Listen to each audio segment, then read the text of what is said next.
तो आज हम एक नया टॉपिक चालू करेंगे जिसका नाम है ट्राइगोनोमेट्री। लेकिन उससे पहले हम एक छोटा सा टॉपिक जिसका नाम है एंगल वो पढ़ लेते हैं। चलिए शुरू करते हैं।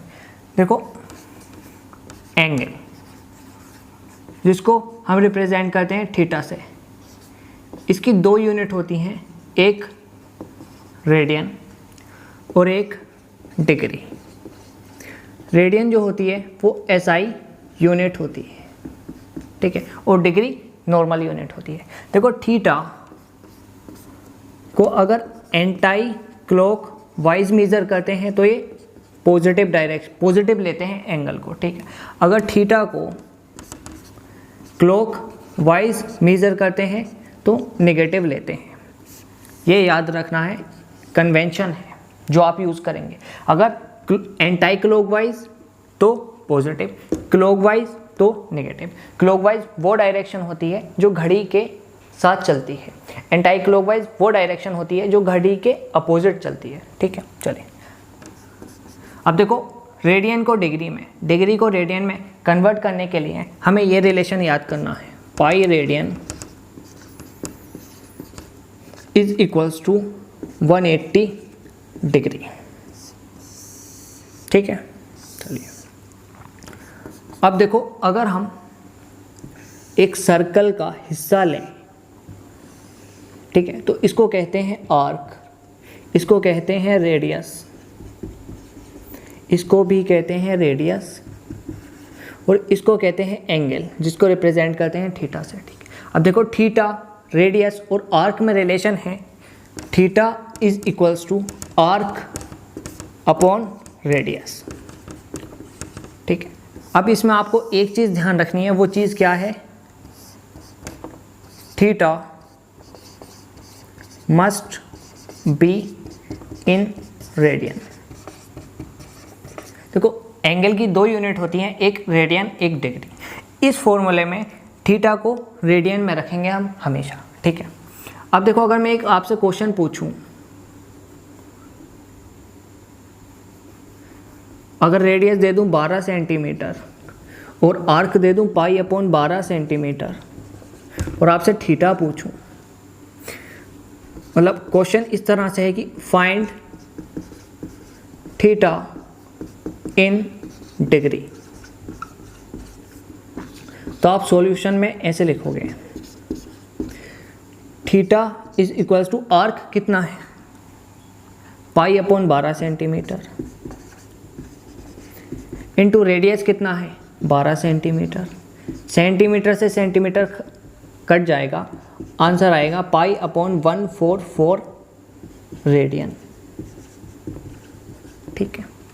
देखो, इसमें थीटा डिग्री में पूछा है, लेकिन मैंने बताया है इस फॉर्मूले से थीटा रेडियन में निकलेगा। अब आपको रेडियन को डिग्री में कन्वर्ट करना है इस रिलेशन की मदद से। देखो, हमें पता है पाई रेडियन में 180 डिग्री होते हैं, तो 1 रेडियन में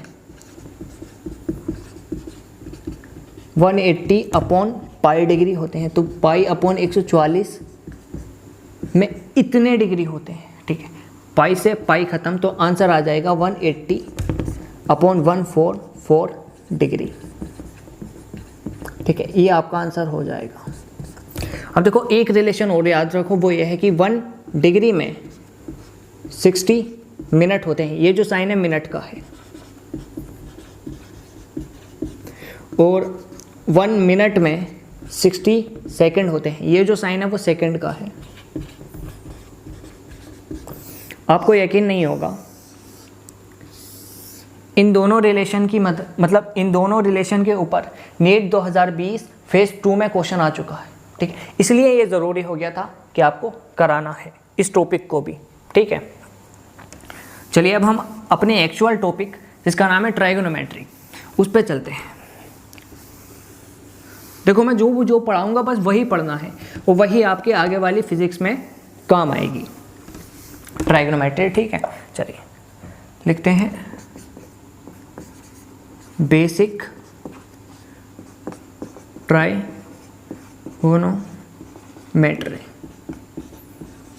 चलिए, सबसे पहले मैं एक टेबल बनाऊंगा जो आपने क्लास 10th में भी रटा है, लेकिन मेरा फ़र्ज़ बनता है कि मैं आपको एक बार दिखा तो दूँ, ठीक है। वो बनाकर theta sine theta cos theta tan theta, theta की वैल्यू 0 डिग्री, थीटा की वैल्यू 30 डिग्री, थीटा की वैल्यू 45 डिग्री,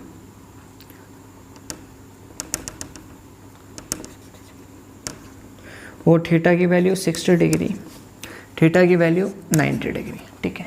देखो साइन 0 की वैल्यू होती है 0, साइन 30 की वैल्यू होती है 1/2, साइन 45 की वैल्यू होती है 1/√2, साइन 60 की वैल्यू होती है √3/2, साइन 90 की वैल्यू होती है 1, ठीक है। ये आपको याद करनी है।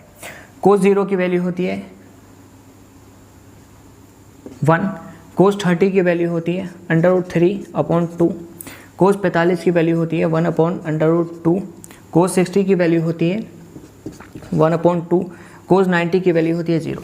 घूर कर देखो, कोस थीटा साइन थीटा का उल्टा है 0, 1/2, 1/√2, √3/1, मतलब साइन थीटा याद कर लो, कोस थीटा का साइन थीटा का उल्टा कर दो, ठीक है। टेन थीटा की अलग ही कहानी है, वो टेन 0 की वैल्यू होती है 0, टेन 30 की वैल्यू होती है 1/√3, टेन 45 की वैल्यू होती है 1, टेन 60 की वैल्यू होती है √3, और टेन 90 नॉट डिफाइन, ठीक है। अब देखो आपने पढ़ा होगा ट्राइग्नोमेट्रिक में 6 फंक्शन होते हैं, एक तो sign theta, cos theta, tan theta, और एक होता है सेक थीटा, कोजेक थीटा और कोट थीटा। लेकिन हमने तो वैल्यू याद करी है सिर्फ 3 फंक्शन की, तो आप सिर्फ 3 फंक्शन की वैल्यू याद कर बाकी 3 फंक्शन की वैल्यू इन्हीं की मदद से निकाल लेंगे। वो कैसे, देखिए ये रिलेशन आपको याद करना है। देखो sine theta is equals to 1 cosec theta, tan theta is equals to 1 cot theta,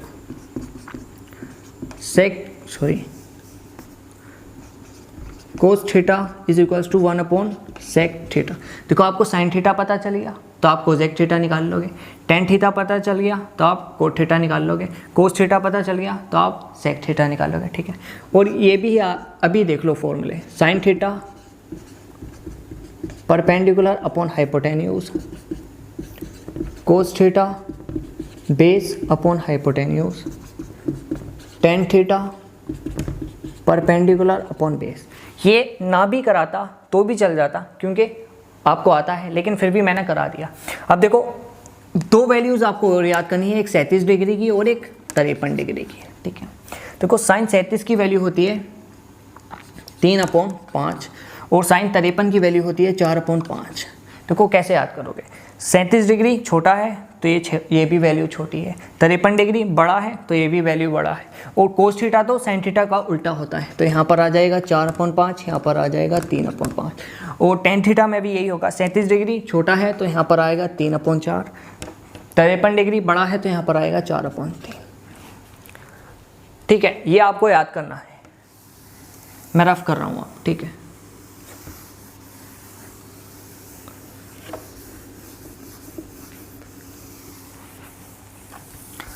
देखो आप बेसिक फॉर्मूलाज याद देखो जो आपको याद करने हैं, बेसिक फॉर्मूलाज ऑफ ट्राइगोनोमेट्री, ठीक है। देखो पहला sine square theta plus cos square theta is equals to 1, दूसरा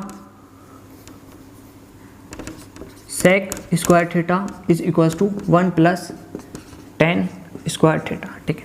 तीसरा cosec square theta is equals to 1 plus cot square theta, ठीक है। ये 3 बेसिक फॉर्मूले याद करने हैं, और आगे double angle formulas,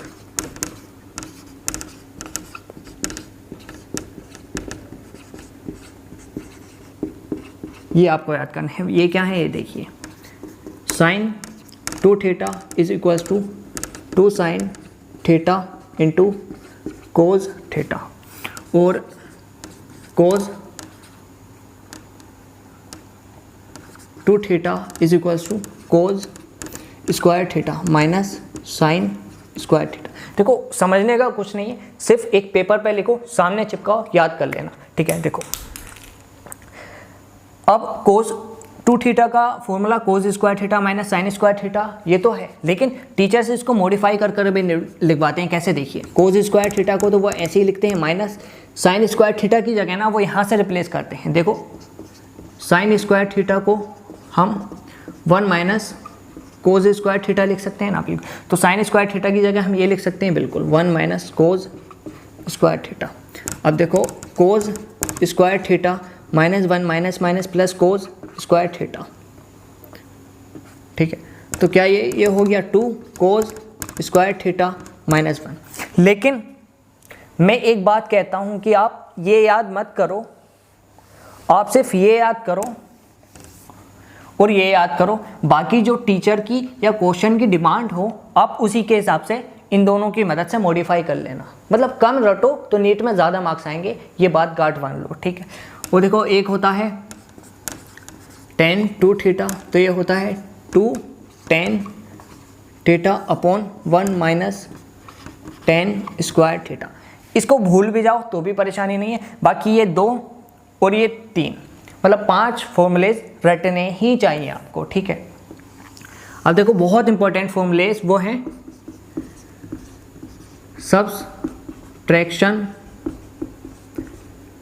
and addition formulas,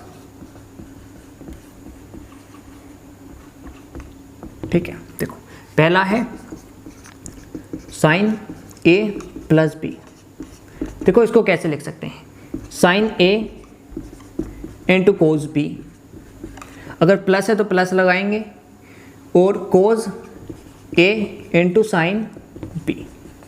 यहाँ पर साइन a है तो यहाँ पर साइन b, यहाँ पर कोज b है तो यहाँ पर कोज a। ध्यान रखना प्लस है तो प्लस। अब देखो साइन a माइनस बी का आप लिख सकते हो, कोशिश करो, कोशिश कर ली होगी। अब मैं करता हूँ, देखो लिखेंगे sine a into cos b, यहाँ पर माइनस है तो minus cos a into sine b, ठीक है। अब देखो कोज a प्लस b, ठीक है।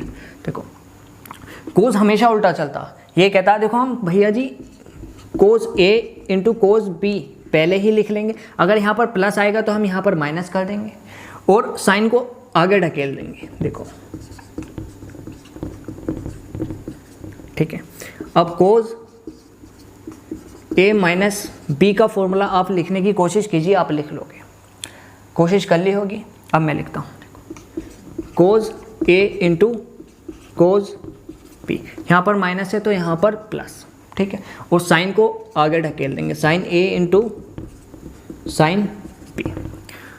और देखो tan a प्लस b, ये भी सिंपल है, ध्यान रखना। देखो tan a plus tan b, अगर यहाँ पर प्लस है तो यहाँ पर भी प्लस, अपॉन 1 माइनस, अगर यहाँ पर प्लस है तो यहाँ पर minus, tan a into tan b।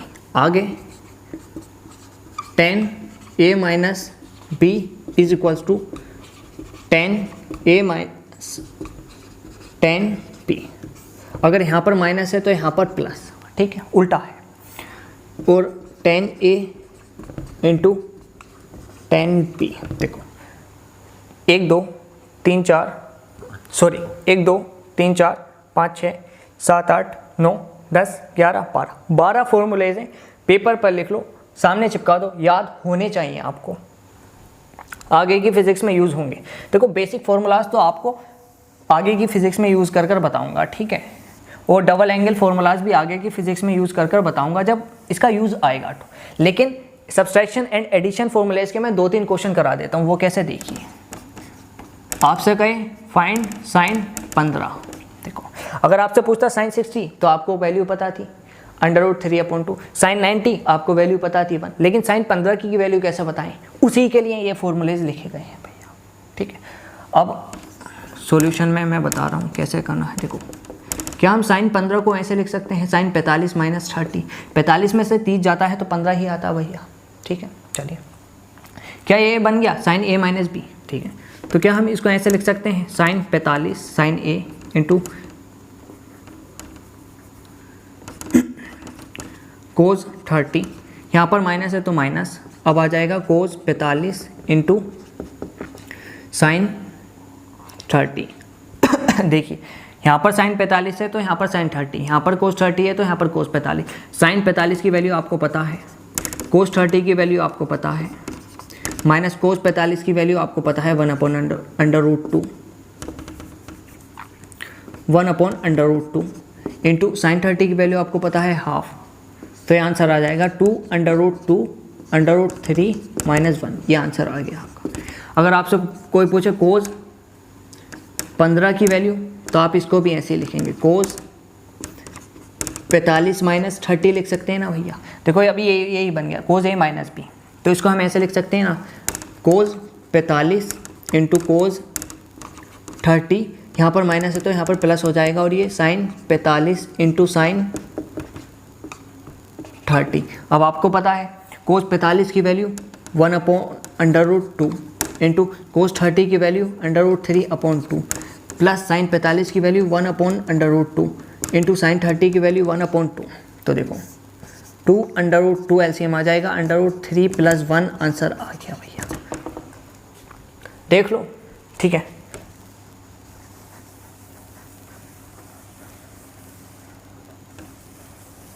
अब देखो एक लास्ट और देख लो, अगर आपसे कोई पूछे tan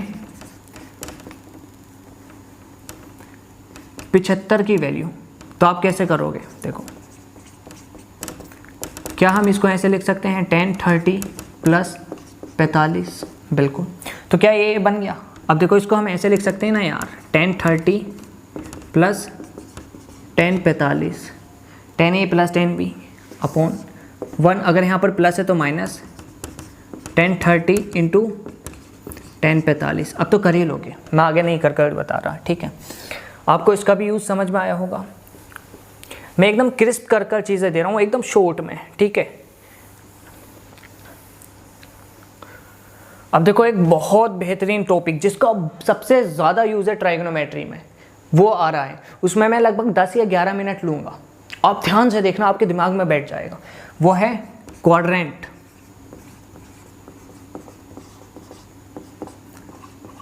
क्वाड्रेंट का जो टॉपिक है ना, वो ध्यान से देखना, आपके दिमाग में बैठ जाएगा, ठीक है। और सब्र कर देखना।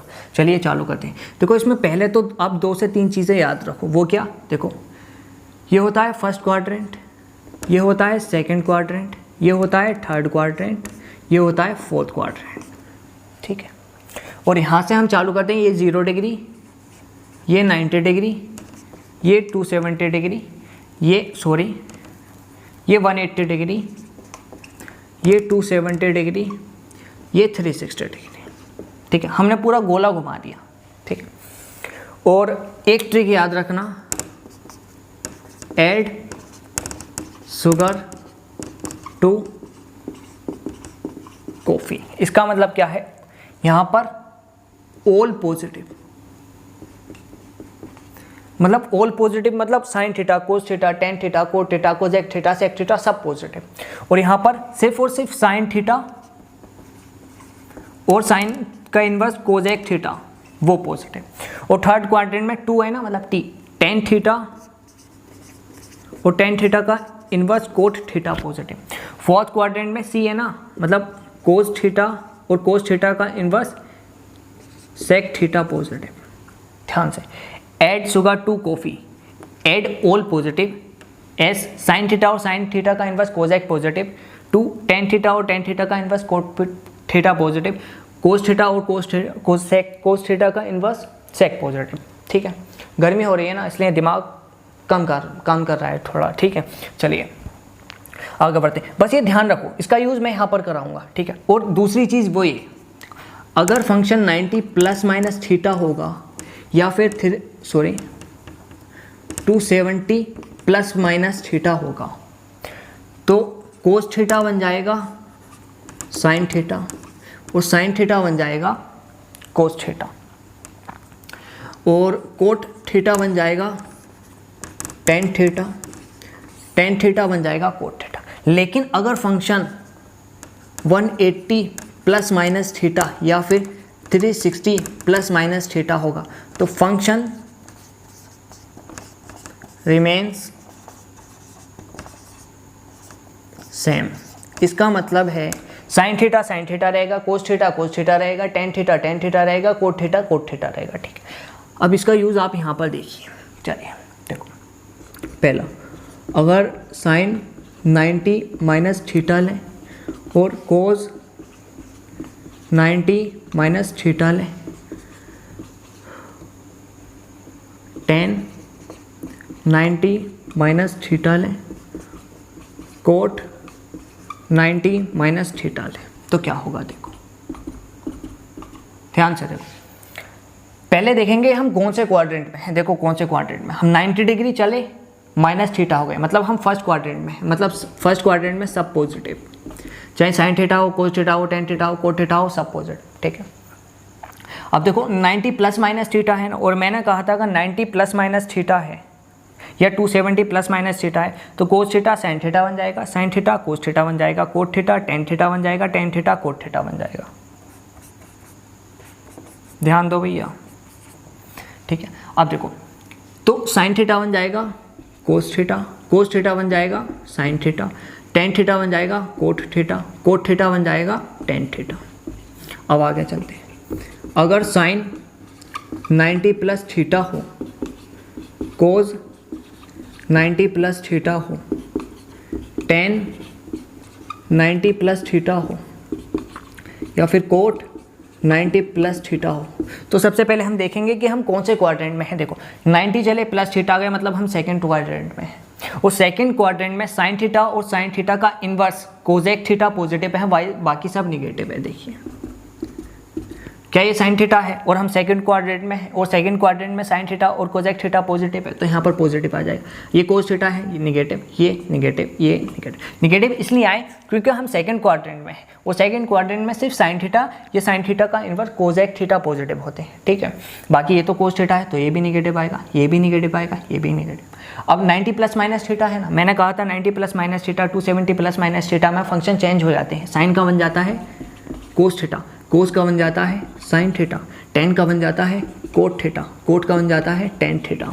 ठीक है, आगे चलते हैं। Sine 180 minus theta, cos 180 minus theta, tan 180 minus theta, cot 180 minus theta. अब देखो पहले हम देखेंगे हम कौन से क्वाड्रेंट में हैं। देखो 90 चले 180 चले माइनस थीटा हो गए, मतलब अभी भी हम सेकंड क्वाड्रेंट में। ठीक है, और सेकंड क्वाड्रेंट में साइन और साइन का इन्वर्स कोसेक पॉजिटिव, बाकी सब निगेटिव। देखो ये साइन थीटा है तो ये पॉजिटिव होगा, बाकी सब निगेटिव। ठीक है, मैंने कहा था 180 प्लस माइनस थीटा हो, 360 प्लस माइनस थीटा हो तो फंक्शन रिमेन सेम, मतलब साइन थीटा का साइन थीटा ही रहेगा, कोस थीटा का कोस थीटा ही रहेगा, टेन थीटा का टेन थीटा ही रहेगा, कोट थीटा का कोट थीटा ही रहेगा। ठीक है, अब आगे चलते हैं। इसके मैं 2-3 क्वेश्चन कराऊंगा, समझ में आ जाएगा इसका लॉजिक क्या है। ठीक है, चलिए देखो, अगर हम कहें साइन 270 प्लस थीटा, कोस 270 प्लस थीटा, या फिर टेन 270 प्लस थीटा, या फिर कोट 270 प्लस थीटा। तो देखो मैंने कहा था पहले हम देखेंगे कि हम कौन से क्वाड्रेंट में हैं। देखो 90, 180, 270 प्लस थीटा, मतलब हम फोर्थ क्वाड्रेंट में आ गए। फोर्थ क्वाड्रेंट में कोस थीटा और कोस थीटा का इन्वर्स सेक थीटा पॉजिटिव। ये तो साइन थीटा है तो ये नेगेटिव होगा, ये कोस थीटा है पॉजिटिव होगा, ये टेन थीटा है तो ये नेगेटिव होगा, ये कोट थीटा है तो ये नेगेटिव होगा। अब तो समझ में आ गया होगा यार। ठीक है, अब देखो मैंने कहा था 270 प्लस माइनस थीटा हो, 90 प्लस माइनस थीटा हो, फंक्शन बदल जाते हैं। साइन का बन जाता है कोस थीटा, कोस का बन जाता है साइन थीटा, और टेन का बन जाता है कोट थीटा, कोट का बन जाता है टेन थीटा। ठीक है, आगे बढ़ते हैं। देखो अगर साइन 360 प्लस थीटा हो और कोस 360 प्लस थीटा हो, और टेन 360 प्लस थीटा हो, और कोट 360 प्लस थीटा हो, तो देखो मैंने कहा था पहले हम देखेंगे कि हम कौन से क्वाड्रेंट में हैं। देखो 90 चले, 180 चले, 270 चले, 360 चले, प्लस थीटा चले, मतलब हम फर्स्ट क्वाड्रेंट पे आ गए और फर्स्ट क्वाड्रेंट में ऑल पॉजिटिव। ठीक, मैंने कहा था 360 प्लस माइनस थीटा हो, 180 प्लस माइनस थीटा हो तो साइन का साइन ही रहेगा, कोस का कोस ही रहेगा, टेन का टेन ही रहेगा और कोट का कोट ही रहेगा। एक लास्ट और देख लो, sine 180 plus theta, cos 180 plus theta, tan 180 plus theta, cot 180 plus theta. देखो सबसे पहले हम ये देखेंगे कि हम कौन से क्वाड्रेंट में हैं। ठीक है, देखो 180 प्लस थीटा 90, 180 प्लस थीटा मतलब हम थर्ड क्वाड्रेंट में हैं। थर्ड क्वाड्रेंट में 10 और 10 का इन्वर्स कोट पॉजिटिव, बाकी सब नेगेटिव। ये तो साइन है तो ये नेगेटिव, ये तो कोस है ये नेगेटिव, ये 10 है ये पॉजिटिव, ये कोट है ये पॉजिटिव। बाकी 180 plus minus theta, 360 plus minus theta, function remain same. अब तो समझ में आ गया होगा भाई। ठीक है, साइन थीटा का साइन थीटा ही रहेगा, कोस थीटा का कोस थीटा ही रहेगा, टेन थीटा का टेन थीटा ही रहेगा, कोट थीटा का कोट थीटा ही रहेगा। देख लो भैया। ठीक है, अब एक दो क्वेश्चन देख लो आप।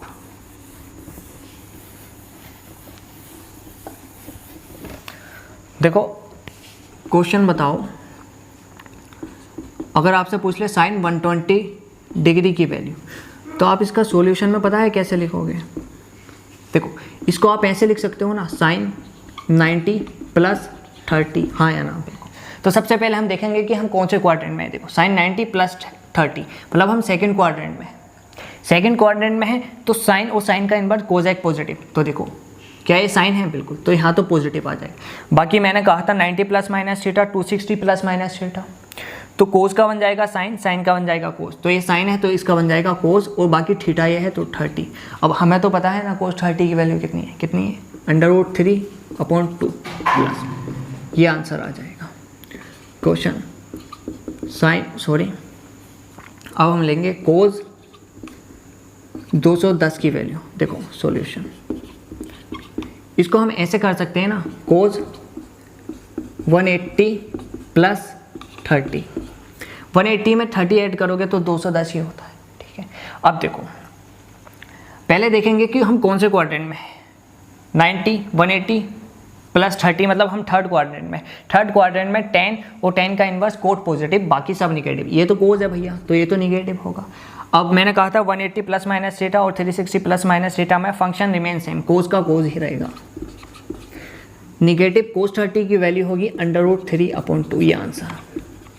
बाकी देखो और मैं क्वेश्चन नहीं करा रहा क्योंकि ये मिनी क्रैश कोर्स है, इसमें मैं कॉन्सेप्ट सारे कवर करूंगा लेकिन क्वेश्चन बहुत कम कराऊंगा। ठीक है, चलिए अब एक लास्ट टॉपिक छोटा सा जो काफ़ी इंपॉर्टेंट है और जिससे क्वेश्चन पूछ लिया जाता है हर कोचिंग के टेस्ट में और नीट में भी, वो देख लेते हैं। वो क्या है देखिए, इफ़ थीटा मतलब एंगल वेरी,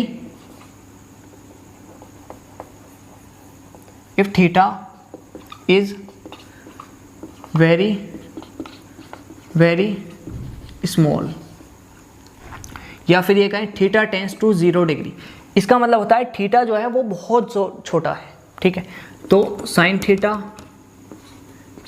थीटा बन जाता है, टेन थीटा थीटा बन जाता है, कोस थीटा 1 हो जाता है। इसका मतलब अप्रोक्सीमेटली थीटा ले लेंगे, टेन थीटा को भी थीटा ले लेंगे लेकिन कोस थीटा को 1 लेंगे। ठीक है, देखो इसका यूज़ है आगे जाके आपको और ज़्यादा अच्छे से चीज़ें समझ में आएंगी। और देखो कितना मतलब ये 5 डिग्री हो, 6 डिग्री हो, 3 डिग्री हो, इतना थीटा, या 2 डिग्री हो, 3 डिग्री हो, इतना थीटा है ना, तो वो छोटा है। तो उसको हम साइन थीटा को साइन थीटा ले लेंगे, थीटा ले लेंगे, टेन थीटा को थीटा ले लेंगे, कोस थीटा को 1 ले लेंगे। तो लेक्चर होता है यहीं समाप्त। तो आज हम पढ़ेंगे लोगैरिथम। चलिए शुरू करते हैं। देखो एक होता है ln x, एक होता है log to the base ex, एक होता है log to the base 10x।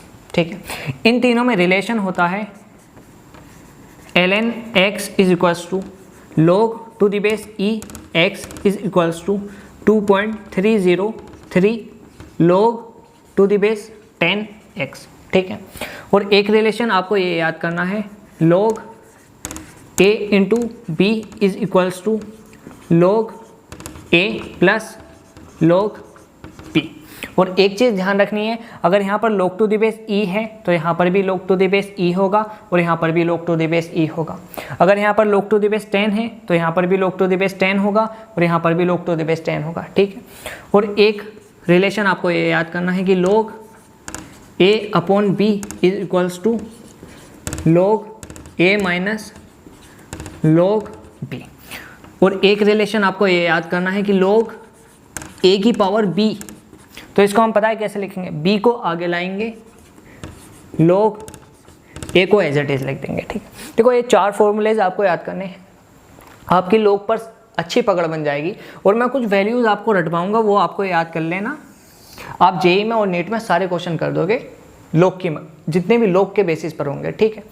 तो देखो हमें कौन सी वैल्यू रटनी है वो मैं यहाँ पर करवा रहा हूँ, ठीक है। देखो एक है log टू द बेस 10 1 और एक है log टू द बेस 10 2, एक है log to the base 10 3, log to the base 10 4, log to the base 10 5, log to the base 10 6, log to the base 10 7, log to the base 10 8, log to the base 10 9, ठीक है। और एक value इधर लिख रहा हूँ, उधर जगह नहीं है, ठीक है, log to the base 10 10।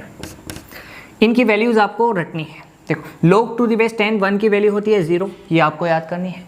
log to the base 10 2 की वैल्यू होती है 0.3, ये आपको याद करनी है। log टू द बेस 10 3 की वैल्यू होती है 0.48, ये आपको याद करनी है। देखो log टू द बेस 10 4 की वैल्यू हम निकाल लेंगे, कैसे देखिए, log टू द बेस 10 2 की पावर 2, क्या 4 को हम 2 की पावर 2 लिख सकते हैं? बिल्कुल। तो घूर कर देखिए, क्या ये यही बन गया log a की पावर b। तो अब हम इसको कैसे लिखेंगे, 2 को b को आगे लाएंगे, log a को एज इट इज लिख देंगे, मतलब 2 को आगे लाएंगे और log टू द बेस 10 2 को एज इट इज लिख देंगे। 2 इंटू देखो log टू द बेस 10 2 की वैल्यू क्या हमें पता है, 0.3, बिल्कुल। तो देखो क्या ये 0.6 आ गया। तो log टू द बेस 10 4 की वैल्यू हमें याद नहीं करनी है, सिर्फ ये 4 फॉर्मूलेज याद करने हैं, हम इनकी मदद से log टू द बेस 10 4 की वैल्यू निकाल लेंगे, ठीक है।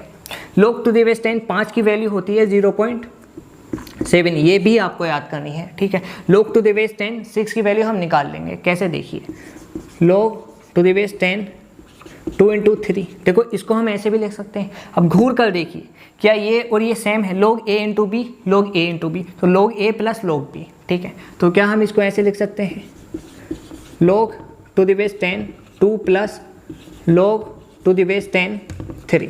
अब देखो log टू द बेस 10 2 की वैल्यू हमें याद करनी है 0.3 plus log to the base 10 3 की वैल्यू भी हमें याद करनी है 0.48। तो क्या ये 0.78 आंसर आ गया, बिल्कुल। log टू द बेस 10 7 की वैल्यू हमें याद करनी है 0.84, ठीक है। देखो ये हम निकाल लेंगे, ये हम निकाल लेंगे, बाकी 5 3 2 1 और 7 की वैल्यू हमें याद करनी है। log टू द बेस 10 8 की वैल्यू हम निकाल लेंगे, कैसे देखिए, log टू द बेस 10, क्या हम 8 को ऐसे लिख सकते हैं 2 की पावर 3। घूर कर देखिए, क्या ये यही बन गया a की पावर b, तो b को आगे लाएंगे, log a को एज इट इज लिख देंगे, मतलब 3 को आगे लाएंगे, log टू द बेस 10 2 को एज इट इज लिख देंगे। 3 इंटू, क्या हम, मैंने कहा था कि log टू द बेस 10 2 की वैल्यू याद करनी है, जो कि होती है 0.3, बिल्कुल। इसको हम ऐसे लिख देंगे, तो क्या 0.9 आंसर आ गया भैया, हाँ या ना, बिल्कुल। देखो log टू द बेस 10 9 की वैल्यू भी हम निकाल लेंगे, कैसे देखिए, log टू द बेस 10 3 की पावर 2, क्या हम 9 को 3 की पावर 2 लिख सकते हैं, बिल्कुल। घूर कर देखिए, ये और ये सेम बन चुका है, तो b को आगे लाएंगे, log a को एज इट इज लिख देंगे, मतलब 2 को आगे लाएंगे, log टू द बेस 10 3 को हम एज इट इज लिख देंगे, 2 into log to the base 10 3 की वैल्यू हमें याद करनी है 0.48। तो क्या ये 0.96 आंसर आ गया। क्या इसको याद करने की ज़रूरत है? बिल्कुल नहीं, हम निकाल लेंगे, ठीक है। log टू द बेस 10 की वैल्यू हम निकाल लेंगे, कैसे देखिए, log टू द बेस 10, क्या हम इसको 5 इंटू 2 लिख सकते हैं भैया, बिल्कुल। देखो घूर कर देखो, ये बन गया, तो log a plus log b लिख सकते हैं, बिल्कुल। log to the base 10 5 plus log to the base 10 2। log to the base 10 5 की वैल्यू मैंने कहा था याद करनी है 0.7 plus log to the base 10 2 की वैल्यू मैंने कहा था आपको याद करनी है 0.3। तो देखो ये 1 आंसर आ गया। log टू द बेस 10 हम निकाल तो सकते हैं लेकिन इसका बहुत ज़्यादा यूज़ है, इसलिए आप इस वैल्यू को भी याद कर लेना, ठीक है। चलिए अब हम आगे चलते हैं।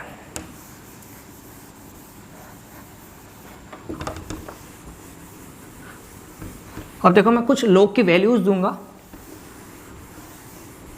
वो आप कर लेना, ठीक है। आप निकालिए log to the base 10 50, ln 50, log to the base e 50 और सबसे बेहतरीन log to the base e 700 under root 700, sorry log to the base 10 under root 700, ठीक है। देखो इसको अगर हम सोल्व करने बैठे हैं, आप कर लीजिए, आपने कर लिया होगा, अब मैं करता हूँ। तो क्या हम इसको ऐसे लिख सकते हैं log टू द बेस 10 5 × 10, भैया 5 में मल्टीप्लाई 10 करते हो तो 50 ही आता है, बचपन में पढ़ा होगा, ठीक है। क्या घूर कर देखो ये सेम है, तो क्या हम इसको लिख सकते हैं log a plus log b, log a plus log b, ठीक है। log to the base 10 5 plus log to the base 10 10, ठीक है। तो क्या हम इसको आगे बढ़ाकर ऐसे लिख सकते हैं log टू द बेस 10 5 की वैल्यू हम पीछे जाकर देखो मैंने कहा था याद करनी है 0.7 plus log to the base 10 की वैल्यू मैंने कहा था याद करनी है 1.7, तो ये 1.7 आंसर आ गया। अब देखो आपको निकालना है ln 50। क्या मैंने अभी तक ln 50 की वैल्यू बताई, सॉरी ln के बारे में या log to the base e के बारे में कुछ भी बताया नहीं। मैंने अभी तक जितनी भी वैल्यूज रटवाई वो log टू द बेस 10 के बारे में थी। तो जब भी ln या log to the base e के बारे में पूछे तो आपको सबसे पहले log टू द बेस 10 निकालना है, उसको 2.303 से मल्टीप्लाई कर दोगे तो log to the base ex और ln x आ जाएगा, ठीक है। समझ नहीं आया तो दोबारा से मेरी बातें सुनो, ठीक है। तो देखो log टू द बेस 10 50 तो हम निकाल चुके हैं, तो 1.7 लिखेंगे इंटू 2.303 से मल्टीप्लाई कर देंगे तो आ जाएगा ln 50। Same in the case of log to the base e 50। अगर हमसे log to the base e 50 पूछेगा तो पहले हम log टू द बेस 10 निकाल लेंगे 50, वो हम निकाल चुके हैं। अगर ये क्वेश्चन नहीं होता तो हमें पहले log टू द बेस 10 50 निकालना पड़ता, फिर उसको 2.303 से मल्टीप्लाई करना पड़ता, लेकिन हमें पता है log टू द बेस 10 50 कितना आएगा 1.7। आप मल्टीप्लाई कर लोगे तो आंसर आ जाएगा, ठीक है। अब देखो ये बहुत आसान, मतलब ये अच्छा क्वेश्चन है, इसको पता है हम कैसे करेंगे। देखो क्या हम इसको ऐसे लिख सकते हैं, हाँ या ना, बिल्कुल। तो देखो क्या ये यही बन गया, b को आगे लाएंगे log a को एज इट इज लिखेंगे, हाफ को आगे लाएंगे log टू द बेस 10 700 को ऐसे ही लिखेंगे, ठीक है। अब देखो हाफ इंटू इसको ऐसे लिख सकते हैं ना log टू द बेस 10 7 × 100, घूर कर देखो क्या ये यही बन गया, तो इसको लिखेंगे log a plus log b, इसको लिखेंगे half into log to the base 10 7 plus log to the base 10 की पावर 2, ठीक है। अब देखो अगर हम इसको और सिंप्लीफाई करेंगे तो इसका आंसर 2 आ जाएगा, क्योंकि देखो इतने को देखो क्या ये यही है, b को आगे लाएंगे log a को एज इट इज लिख देंगे, 2 को आगे लाएंगे log टू द बेस 10 की वैल्यू कितनी होती है 1, अब मैं डायरेक्टली कर रहा हूँ, ठीक है, plus log to the base 10 7 की वैल्यू कितनी होती है 0.84, ठीक है। अब आप मल्टीप्लाई बाई 2 डिवाइड बाई 2 कर दोगे तो आंसर आ जाएगा 1.42, ये आपका आंसर आ जाएगा। ये क्वेश्चन अच्छा था, ठीक है। अब हम आगे बढ़ते हैं।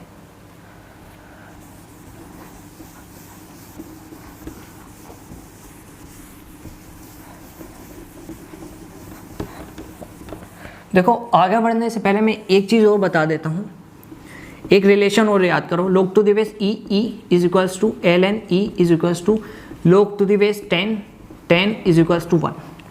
मतलब अगर बेस में और यहाँ पर चीज़ें सेम होंगी तो 1 आएगा। मतलब अगर log to the base Virat है और यहाँ पर भी विराट है तो आंसर 1 आएगा। यहाँ पर चीज़ें सेम तो आंसर 1। अब इसका जवाब दो, log टू द बेस 50 50, इसका आंसर भी 1। मतलब बेस में और यहाँ पर चीज़ें सेम, तो आंसर 1। ठीक है, तो इस रिलेशन को मैं यहाँ और ऐड कर देता हूँ। मतलब आपको 5 रिलेशन याद करने हैं लोग में। ठीक है, log to the base e is equals to ln e is equals to log to the base 10 is equals to 1। ठीक है, ये समझाने के लिए था, रफ वर्क है। ठीक है, अब देखो, अब हम पढ़ेंगे एंटी लॉग को, क्वेश्चन को सोल्व करने की टेक्निक। देखो, अगर आपसे पूछे कोई एंटी लॉग 2 की वैल्यू बताओ, तो ठीक है, आप स्टेप देखना, आप आराम से एंटी लॉग को निकालो। देखो, एंटी लॉग को तो एंटी लॉग लिखो, और 2 को डायरेक्टली 2 ना लिख के लॉग की टर्म में 2 लिखो। मतलब देखो, क्या हम 2 को ऐसे लिख सकते हैं, हाँ या ना? अब देखो, इस इंडिविजुअल को सोल्व करेंगे तो आंसर 2 ही आएगा। देखो, क्या ये यही बन गया? ठीक है, log a की पावर b, तो b को आगे लाएंगे, log a को एज इट इज, 2 को आगे लाएंगे, log टू द बेस 10 की वैल्यू 1 आ जाएगी, 2 इंटू 1, तो 2 ही आंसर आएगा। ये रफ वर्क था। ठीक है, देखो, मतलब ये कुछ नहीं है, ये 2 ही है, सिर्फ ये log की टर्म में लिखा है। ठीक है, और याद रखना, जब भी एंटी लॉग और log मल्टीप्लाई में हो तो ये आपस में कट जाते हैं। तो आंसर आ गया 2, 10 टू द पावर 2 आंसर आ गया। ठीक है, अब हम आगे चलेंगे, एंटी लॉग 0.3 की वैल्यू निकालो। तो पता है, सिर्फ वही स्टेप लगाना है, एंटी लॉग को एंटी लॉग लिखेंगे, और देखो 0.3 को पीछे जाकर देखो, क्या ये log टू द बेस 10 2 की वैल्यू है? बिल्कुल, पीछे जाकर देखो। अब देखो, log से एंटी लॉग कट जाएगा, आंसर आ जाएगा 2, तो 2 ही आंसर हो जाएगा। अब एक क्वेश्चन और देख लो, log टू द बेस 10 4.3 को हम सोल्व करेंगे, तो देखो, सॉरी, एंटी लॉग, अगर हम इसको आगे बढ़ाकर सोल्व करेंगे तो देखो, एंटी लॉग को तो एंटी लॉग ही लिख देंगे, 4 प्लस 0.3 लिख सकते हैं ना इसको, 4 प्लस 0.3, 4 प्लस 3, सॉरी 4 प्लस 0.3 4.3 ही होता है। ठीक है, इसको ऐसे लिख सकते हैं बिल्कुल। तो अब हम इसको आगे बढ़ाएंगे, तो एंटी लॉग को तो एंटी लॉग ही लिखेंगे भैया। 4 को हम डायरेक्टली ना लिख के log की टर्म में 4 लिखेंगे, log टू द बेस 10 की पावर 4। इसको सोल्व करोगे तो आंसर 4 ही आएगा। और आपने ऊपर देखा है 0.3 log टू द बेस 10 2 की वैल्यू होती है। ठीक, अब देखो, ये log a plus log b है, log a plus log b, तो हम इसको log a इंटू b लिख सकते हैं ना? बिल्कुल। तो इसको एंटी लॉग को तो छेड़ेंगे भी नहीं, एज इट इज लिख देंगे, और इसको लिखेंगे log to the base 10 2 into 10 to the power 4। log से एंटी लॉग कट जाएगा और आंसर आ जाएगा 2 इंटू 10 टू द पावर 4। ये आंसर हो जाएगा। एक क्वेश्चन और देख लो एंटी लॉग का, अगर आपसे कहें एंटी लॉग -4.3, तो आप पता है इसको कैसे लिखोगे? Anti log -5 plus 0.7। बाकी ये सारे स्टेप वही हैं जो मैंने इसमें यूज़ करे थे, मैं इसको कराकर नहीं दिखा रहा क्योंकि ये मिनी क्रैश कोर्स है। ठीक है, इस क्रैश कोर्स में जल्दी जल्दी चीज़ें बताकर भागना है हमको। ठीक है, कर लोगे ना आराम से, बड़े आराम से। अब देखो, एक लास्ट चीज़ रह गई है, वो चीज़ है किसी भी नंबर को, जैसे a की power n is equal to b लिखा है, तो इसको log में कैसे लिखें? तो ध्यान से देखो, इसको log में ऐसे लिखेंगे, log टू दी बेस, देखो जो यहाँ पर है वो बेस में आ जाएगा, जो यहाँ पर है वो यहाँ पर आ जाएगा, और जो यहाँ पर है वो यहाँ पर आ जाएगा। ध्यान से, नंबर को log में कैसे कन्वर्ट करेंगे? जो यहाँ पर है वो बेस में आ जाएगा, जो यहाँ पर है वो यहाँ पर आ जाएगा, और जो यहाँ पर है वो आंसर हो जाएगा, मतलब यहाँ पर आ जाएगा। ठीक है, अब कोई कहे log को नंबर में कन्वर्ट करो, तो कुछ नहीं, b को एज इट इज लिखो, a को यहाँ लिखो, और यहाँ पर जो है वो इसकी पावर में लिख दो। b को एज इट इज लिखो, a को यहाँ पर लाओ, n को a की पावर में बना दो। देखो क्या ये दोनों सेम है? बिल्कुल। मतलब आप log को नंबर में और नंबर को log में कन्वर्ट कर सकते हो इस फॉर्मूले की मदद से। अगर ये चीज़ अभी समझ में नहीं आई है तो आपको आयोनिक इक्विलिब्रियम में बेहतरीन तरीके से समझ में आ जाएगी, उसमें इसका बहुत यूज़ है। ठीक है, तो ये लेक्चर यहाँ ही होता है समाप्त। देखो, ये हमने मिनी क्रैश कोर्स स्टार्ट किया है। मिनी क्रैश कोर्स इसका नाम इसलिए रखा है क्योंकि इसमें हमने क्वेश्चन ज़्यादा नहीं करेंगे, सारे कॉन्सेप्ट कवर करेंगे। Okay, thank you.